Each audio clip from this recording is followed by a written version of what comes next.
Hello students. हम दोबारा फिर से हाजिर हैं।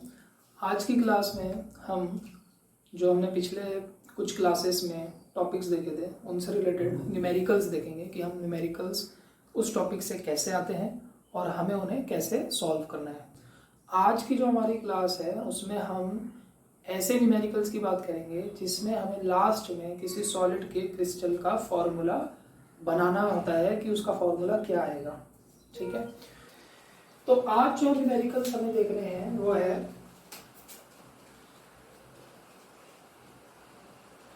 Formula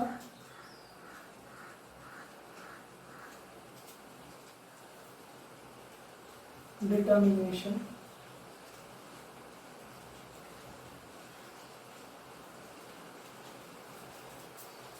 of A solid.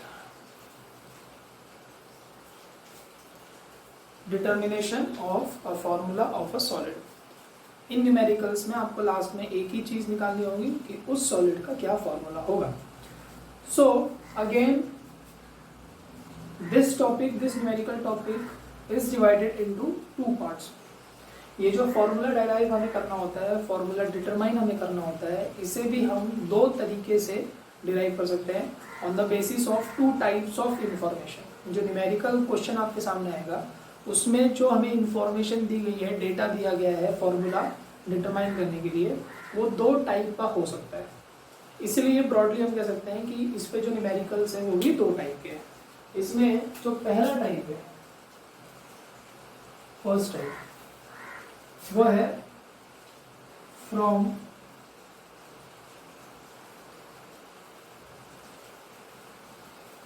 Voids. जो पिछली क्लास में हमने देखा था वॉइड्स क्या होते हैं, दो टाइप होते हैं, टेट्राहेड्रल, ऑक्टाहेड्रल। तो इन वॉइड्स की इंफॉर्मेशन आपको न्यूमेरिकल में दी गई होगी और इस इंफॉर्मेशन से आपको फॉर्मूला डिटरमाइन करना है सॉलिड का। इसमें हमें ये देखना है कि हमने कौन सी ऐसे फॉर्मूले अप्लाई करने हैं, कौन सी ऐसी चीज़ें जो न्यूमेरिकल में काम आती है। तो मैंने आपको पिछली क्लास में बताया था, पहली चीज़ कि आपको हमेशा याद रखना है, first point, number of OV means octahedral voids is always equal to number of closely packed particles। उस सॉलिड में जितने भी क्लोजली पैक्ड पार्टिकल्स होंगे उतने ही ऑक्टाहेड्रल वॉइड्स होंगे और इसे हम n कह देते हैं, अज्यूम कर लेते हैं। और जो सेकेंड इंफॉर्मेशन हमें याद रखनी है, number of tetrahedral voids is equal to 2 times n number of closely packed particles.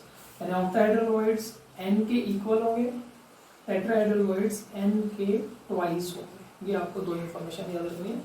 So let's look at some of the numerical examples. Look carefully at question number 1। We are about to solve question number 1। ठीक, अब मैं आपके लिए एक बार फिर पढ़ लेता हूँ इस क्वेश्चन को। A solid is made up of atoms of x and y। एक सॉलिड है हमारे पास और उसमें दो तरह के एटम्स हैं, दो एलिमेंट्स के एटम्स हैं, x के और एलिमेंट y के। Atoms of y forms CCP। आपको ये कहा गया है कि जो y के एटम्स हैं वो क्लोजली पैक्ड पार्टिकल्स हैं और वो क्लोजली पैक होकर CCP स्ट्रक्चर बना रहे हैं। Whereas atoms of x occupy 3/4 of octahedral voids. यानी कि जो x के एटम्स हैं वो जितने भी ऑक्टाहेड्रल वॉइड्स उस क्रिस्टल में है उसके 3/4 को ऑक्यूपाई करते हैं, 3/4 वॉइड्स को वो ऑक्यूपाई कर रहे हैं। Find the formula of a solid. तो अब एक चीज आपको हमेशा याद रखनी है कि जब वॉइड्स के बेसिस पे फॉर्मूला मेकिंग के न्यूमेरिकल आएंगे तो उसमें दो एलिमेंट होंगे जिसमें से एक ही एलिमेंट ऐसा होगा जो क्लोजली पैक्ड होगा और क्लोजली पैक्ड स्ट्रक्चर वो फॉर्म कर रहा होगा। जैसे इसमें अभी आपने देखा कि atoms of Y forms CCP। तो ये जो सेंटेंस है atoms of Y forms CCP, इसका मतलब है कि वाई ऐसा एलिमेंट है इस न्यूमेरिकल में जो क्लोजली पैक्ड होकर सीसीपी स्ट्रक्चर बना है। स्ट्रक्चर वो कोई भी बना सकता है, CCP, HCP, simple cubic face, वो आपको बॉदर करने की जरूरत नहीं है इन न्यूमेरिकल्स में, लेकिन आपको ये आइडेंटिफाई करना कि कौन सा एलिमेंट है जो क्लोजली पैक्ड है, तो वहीं से हमें शुरुआत करनी है। तो अगर हम इस क्वेश्चन को देखें, क्वेश्चन नंबर 1, सबसे पहला जब भी हम न्यूमेरिकल सॉल्व करते हैं हमारा काम होना चाहिए कि जो मैटर गिवन है, जो इन्फॉर्मेशन गिवन है, हमें उसे लिखना है।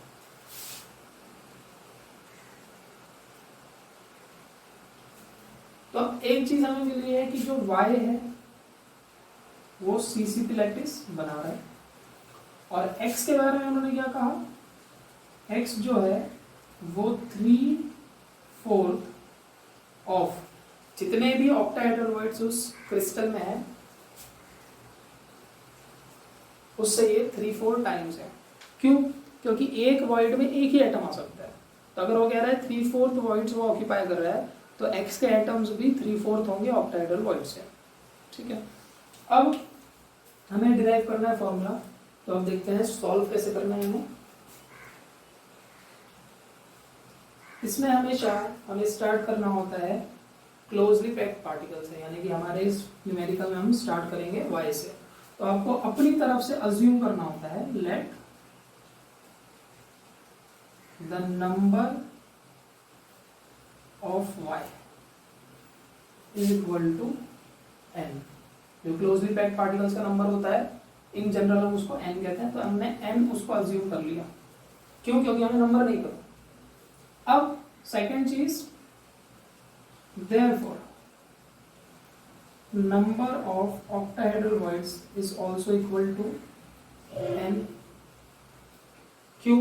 ये देखिए पहला पॉइंट, जो ऑक्टाहेड्रल वॉइड्स होते हैं वो क्लोजली पैक्ड पार्टिकल्स के इक्वल होते हैं, इसलिए अगर ये n है, y n है, तो ऑक्टाहेड्रल वॉइड भी n होनी चाहिए। ये हमेशा फिक्स है, ये दो लाइन तो आपको हर न्यूमेरिकल में ऐसे लिखनी ही है, यहाँ तक एज इट इज आएगा। ठीक है, अब आप ये सोच रहे होंगे कि हम number of y number of x क्यों देख रहे हैं, क्योंकि एक चीज आपको सबको समझनी है कि फॉर्मूला जो हमें डिराइव करना है, फॉर्मूला क्या होता है, formula is nothing but the ratio of their constituent elements.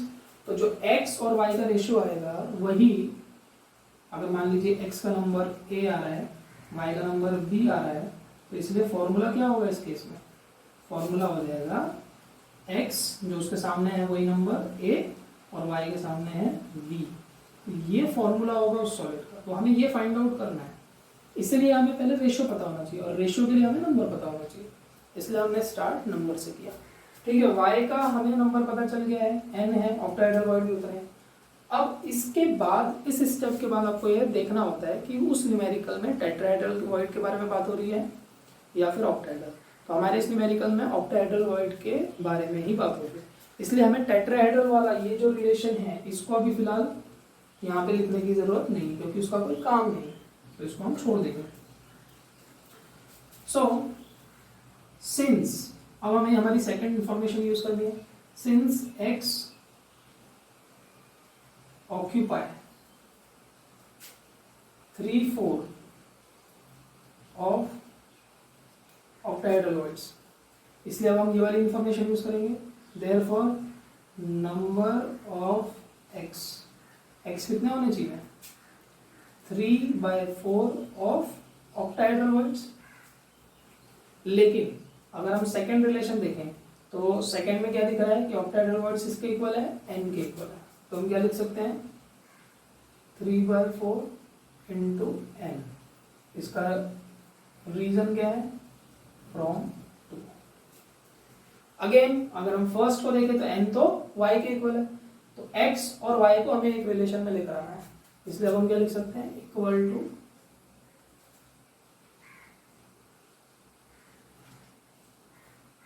3/4 into y, ये हो गया x। तो इसके बेसिस पे अगर y इधर आ जाता है तो x और y का रेशो क्या आया, therefore x upon y is equal to 3/4, x upon y equal to 3/4। तो हमें एक रेशियो मिल गया, तो फॉर्मूला क्या होगा इस हिसाब से, देयरफॉर फॉर्मूला इज x, उसके सामने क्या नंबर है 3, y उसके सामने है 4। तो ये आपका न्यूमेरिकल का आंसर है। जो सामने का करस्पॉन्डिंग नंबर होता है वही होता है, क्रॉस मल्टीप्लाई नहीं करना है आपको। x के सामने 3 है तो x 3 है और y 4।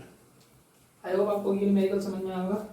सबसे पहले हमने गिवन लिखा, उसके बाद हमने क्लोजली पैक्ड पार्टिकल से स्टार्ट किया, जो हमारे पास y है उसको हमने n मान लिया। अब क्योंकि ऑक्टाहेड्रल वर्ड हमेशा n के इक्वल होता है, ये हमें लिखना होता है। फिर हमारे क्वेश्चन में दिया हुआ है कि जो x है वो ऑक्यूपाई कर रहे हैं ऑक्टाहेड्रल वर्ड के 3/4, इसलिए हमने लिखा since x occupy 3/4 number of x equal to 3/4 into octahedral void. Second से हमें क्या पता चलता है ऑक्टाहेड्रल वर्ड n के इक्वल है, तो हमने यहाँ पे n लिख दिया। फर्स्ट से हमें पता चलता है y के इक्वल है, इसलिए हमने y लिख दिया, और x और y का रेशियो आ गया 3:4, तो फॉर्मूला हुआ x 3y4। अब इसी पर हम सेकंड क्वेश्चन देखते हैं। अब आपको सेकंड नंबर का क्वेश्चन देखना है, इसमें सेकंड न्यूमेरिकल।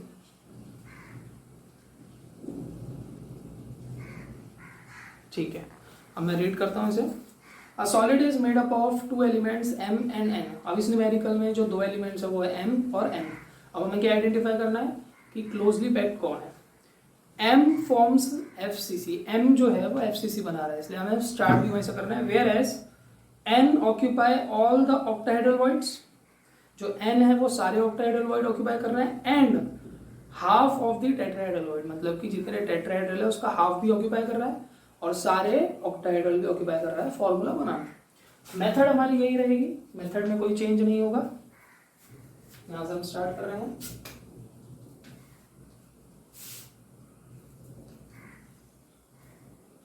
तो अब थोड़ा मैं, क्योंकि आपको कैसे डिटेल में लिखना है वो पहले न्यूमेरिकल में समझ में आ गया है, तो थोड़ा मैं शॉर्ट में लिखूंगा। अब यहाँ पे आपको नंबर ऑफ m से स्टार्ट करना है, क्योंकि ये क्लोजली पैक्ड है। इसे हम मान लेते हैं यहाँ पे x। अब यहाँ पर हमने x क्यों लिया, क्योंकि अगर हम n ले लेते हैं तो यहाँ पे एक एलिमेंट भी है जिसका हमने नाम रखा है n, और यहाँ पे n क्या हो जाएगा नंबर ऑफ, इसलिए वहाँ पे कंफ्यूजन हो जाएगी। जब m या n पहले से हो तो हम अपनी तरफ से कुछ भी मान सकते हैं, तो हमने x कंसिडर कर लिया, इसको हम 1 ले लेते हैं। तो फिर नेक्स्ट लाइन क्या होती है, नंबर ऑफ ऑक्टाहेड्रल, ये हमेशा आपको लिखना होता है, ये भी x के इक्वल होंगे।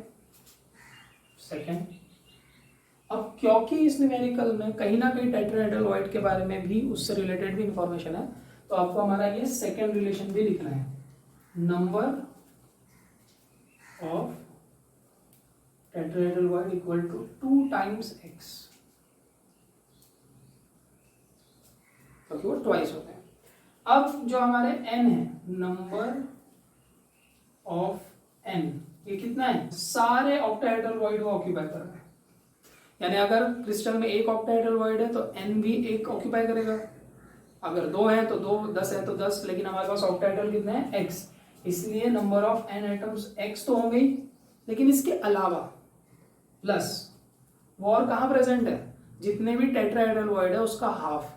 तो टेट्राहेड्रल वर्ड कितने हमारे पास 2x, तो इसका कितना होना चाहिए हाफ।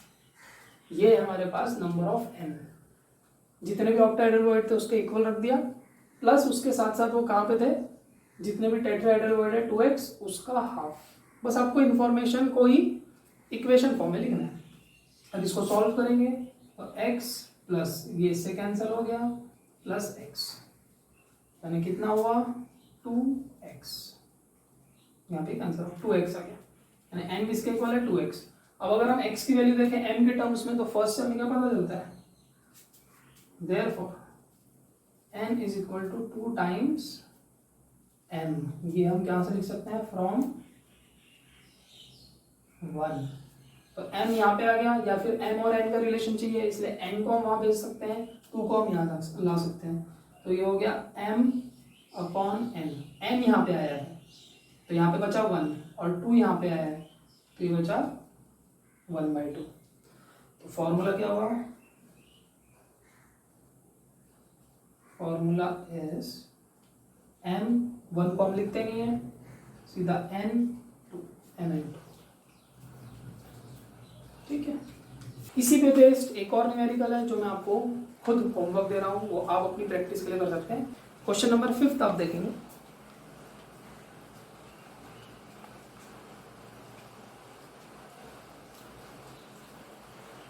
तो ये क्वेश्चन नंबर 5 आपके लिए होमवर्क है।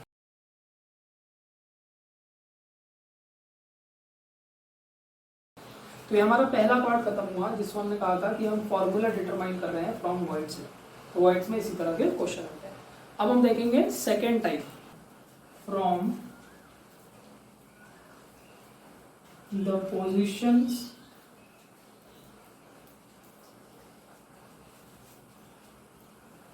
of particles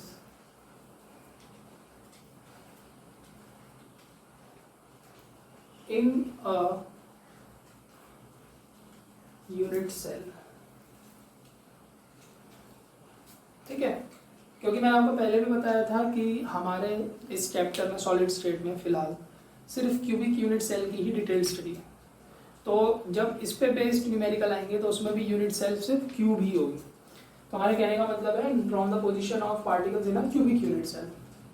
तो इसमें क्या होगा कि न्यूमेरिकल में आपको कहा जाएगा कि एक FCC या एक क्यूबिक यूनिट सेल है जिसमें सो एंड सो एलिमेंट्स है एक्स वाई, जैसा भी हमने इसमें देखा था A B P Q कुछ भी हो सकता है, या फिर एक्चुअल में एलिमेंट्स के एग्जाम्पल भी हो सकते हैं। मेन चीज़ क्या है कि उसमें आपको कहा जाएगा कि हर एलिमेंट के एटम्स उस क्यूब में कहाँ कहाँ प्रेजेंट है। इसमें वॉइड्स की कोई बात नहीं हो रही, इसमें जो एलिमेंट्स है उनकी यूनिट सेल में कहाँ पोजीशन है, कॉर्नर, एज, फेस, ये सब कहा जाएगा और उसके बेसिस पे आपको फॉर्मूला डिटरमाइन करना है। तो इन न्यूमेरिकल्स को सॉल्व करने के लिए आपको एक चीज़ याद रखनी चाहिए, पता होनी चाहिए, वो है अलग अलग पोजीशंस पर जो एटम है, जो पार्टिकल्स हैं, उनका contribution. What do you mean by contribution? Suppose मान लीजिए कोई एक क्यूब का फेस है, अगर कोई पार्टिकल उस फेस के सेंटर पे प्रेजेंट है तो इसका मतलब है कि उसका हाफ हिस्सा उस क्यूब के बाहर लाई कर रहा है और उस पार्टिकल का हाफ पार्ट जो है वो अंदर लाई कर रहा है, हाफ पोर्शन अंदर और हाफ बाहर, तभी वो बिल्कुल सेंटर पे होगा फेस के।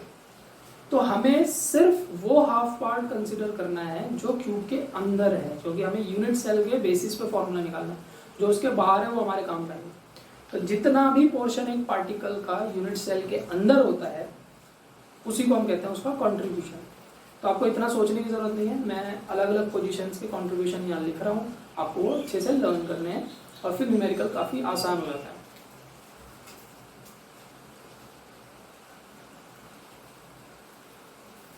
तो हम देख रहे हैं कंट्रीब्यूशंस ऑफ पार्टिकल्स। तो एक जो सबसे कॉमन पोजीशन है जो सब में रहेगी वो है कॉर्नर। तो अगर कोई पार्टिकल कॉर्नर पे लाई करता है तो उसका कंट्रीब्यूशन होता है 1/8। अगर वो बॉडी सेंटर पे, बॉडी सेंटर पोजीशन कौन सी होती है? पूरे क्यूब का सेंटर, तो उसका पूरा की पूरा पोर्शन अंदर ही है, इसलिए 1। फिर एक होता है फेस सेंटर। अभी मैंने आपको समझाते समय बताया था फेस सेंटर पे जो होता है उसका सिर्फ हाफ पोर्शन अंदर होता है, इसलिए इसका होता है हाफ। और एक होता है एज सेंटर। एज सेंटर का मतलब है क्यूब की किसी भी एक साइड के सेंटर पे, तो उसका कंट्रीब्यूशन होगा 1/4। अब इसी को याद करते हुए, इसी को साथ में लेते हुए हम कोई न्यूमेरिकल सॉल्व करेंगे। Read carefully question number 3। तो आपने देखा होगा कि ये क्वेश्चन थोड़ा सा डिफरेंट है। इसमें लिखा है इन अ यूनिट सेल, हमें नहीं पता कौन सी यूनिट सेल, लेकिन हाँ वो क्यूब है। Atoms of A occupy 2 corners. जो ए के एटम्स है, यानी यहाँ पे 2 एलिमेंट्स है ए और बी, हमें उन्हीं के टर्म्स में फॉर्मूला निकालना है। ए कहाँ पे है? ए occupy 2 corners and body centre. जो ए है वो कोई भी 2 कॉर्नर ऑक्यूपाई करता है। क्यूब में कितने कॉर्नर्स होते हैं? 8 में से वो कोई भी 2 कॉर्नर्स ऑक्यूपाई कर रहा है और उसके अलावा उसका एक एटम बॉडी सेंटर पे भी है। Whereas atoms of B occupy remaining corners. जो बी है वो बचे हुए 6 कॉर्नर्स पे हैं। तो अब आप फॉर्मूला बताइए। तो पहले हम जो गिवन इंफॉर्मेशन है वो लिखेंगे।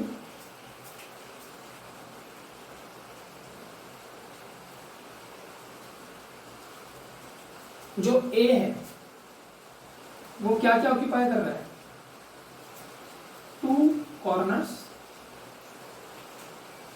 इस तरह से आप देख सकते हैं, एंड बॉडी सेंटर। तो बॉडी सेंटर पोजीशन क्योंकि होती ही एक है तो उसमें 1 2 का कोई मतलब नहीं। बॉडी सेंटर पे अगर कोई आ गया तो वो एक रहेगा और एक ही पोजीशन वो होती है। उसके अलावा बी जो है, रिमेनिंग कॉर्नर्स कितने हुए, 6, क्योंकि टोटल 8 होते हैं, तो 8 में से 2 ए ऑक्यूपाई कर रहे हैं, तो जो रिमेनिंग 6 है वो ऑक्यूपाई करेंगे बी के एटम। इसके बेसिस पे आपको फॉर्मूला बनाना है। अब यहाँ पे भी हमको फॉर्मूला बनाना है, मतलब क्या करना है, ए और बी का रेशियो निकालना है। ये कितना है, क्योंकि ये रेशियो ही फॉर्मूला के इक्वल होगा। तो फिर से हमें रेशियो के लिए ए और बी के नंबर ऑफ एटम्स चाहिए। तो 1 बाय 1 देखेंगे। पहले हम बात कर रहे हैं नंबर ऑफ एटम्स ऑफ ए। यहाँ पर आप रैंडमली कोई भी एलिमेंट को पहले ले सकते हो, किसी को भी बाद में ले सकते हो। जैसे हमारे वॉइड्स वाले में था कि क्लोजली पैक्ड से ही शुरुआत करनी है, यहाँ ऐसा कुछ नहीं है। तो हम ए की बात करें। अब ध्यान देंगे ए के कितने एटम्स होंगे, कैसे निकालते हैं, बहुत सिंपल है। मैंने आपको कहा कि जो ए के एटम्स है वो कॉर्नर पे। अब अगर पार्टिकल एक कॉर्नर ऑक्यूपाई करता है तो उसका कंट्रीब्यूशन कितना होता है, 1/8। इसने कितने करे हैं, 2। तो इसलिए जितने कॉर्नर्स वो ऑक्यूपाई कर रहा है वो हमें लिखना है, मल्टीप्लाई बाय उसका कंट्रीब्यूशन हमें लिखना है, 1/8। Simple, number into contribution. लेकिन इसके अलावा बॉडी सेंटर पे भी है, इसलिए हमें इसको ऐड करना है। अगर वो 2 अलग अलग तरह की पोजीशन पे है, 1 2 या 2 से ज्यादा, तो आपको ऐड करना होता है। बॉडी सेंटर एक ही होती है, इसलिए हम सिंपल उसको 1 लिखेंगे, 1 × 1 1 जाएगा। ठीक है, तो अब यहाँ पे कैंसिल हुआ, 4 ये हुआ 1, तो 1/4 + 1, तो ये हुआ ए का नंबर। इसको हम मार्क करके रख देते हैं। ये हुआ नंबर ऑफ एटम्स ऑफ ए, ये हुआ हमारा 1। अब इसी तरह से हम निकालेंगे number of atoms of B.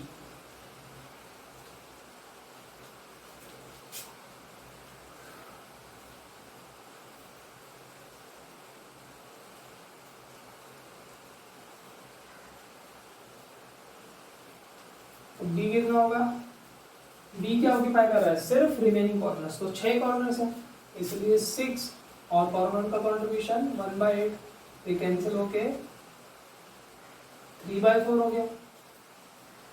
तो बी के एटम्स कितने हैं, 3/4 है, इसको सेकंड दे दिया। अब 1 और 2 के बेसिस पे देखिए, 1 में हमें क्या मिला, ए के एटम्स, और 2 में बी के एटम्स, तो सीधा हमको रेशियो लेना है। तो 1 डिवाइडेड बाय 2 क्या मिलेगा हमें, A/B। ए कितने हैं, 5/4। अब यहाँ पे ऑलरेडी डिनोमिनेटर है, इसलिए हम 2 फ्रैक्शंस को मल्टीप्लाई करके दूसरे फ्रैक्शन को रेसिप्रोकेट कर देते हैं। अगर हमें 2 फ्रैक्शन को डिवाइड करना है, उससे अच्छा है कि दूसरे फ्रैक्शन को हम मल्टीप्लिकेशन में दिखा देते हैं, या फिर हम बेसिक मैथ्स यहाँ पे यूज करते हैं, डिवाइडेड बाय 5/4 डिवाइडेड बाय 3/4। तो इसको हम कैसे लिख सकते हैं, मल्टीप्लिकेशन में 5/4 इंटू, जब भी इसको सॉल्व करना है तो मल्टीप्लाई कर दें और इसी एक को इनवर्स कर दें, तो हो जाएगा 4/3। 4 से 4 कैंसिल हुआ, बचा 5/3। यानी ए और पी का रिलेशन क्या है, 5/3। जो रेशियो है उससे फॉर्मूला बन जाएगा।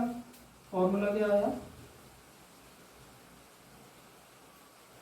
ए के सामने क्या नंबर है, 5, और बी के सामने है 3, तो A5 B3 इसका सॉल्यूशन। बहुत आसान है, गिवन लिखिए, उसके बाद एलिमेंट वाइज सॉल्व कीजिए। पहले हमने ए को ले लिया, तो ए जितने हैं उतने इनटू कंट्रीब्यूशन, ऐसे करते करते दोनों का नंबर आ गया, तो दोनों के नंबर को आपको डिवाइड करना है। तो आई होप ये वाला भी आपको कंसेप्ट समझ में आया हो कि अब इस पे भी बेस्ड एक न्यूमेरिकल आपको होमवर्क लेना है। क्वेश्चन नंबर 4 आप पढ़ेंगे और नोट डाउन करके आप सॉल्व करेंगे। Question number 4,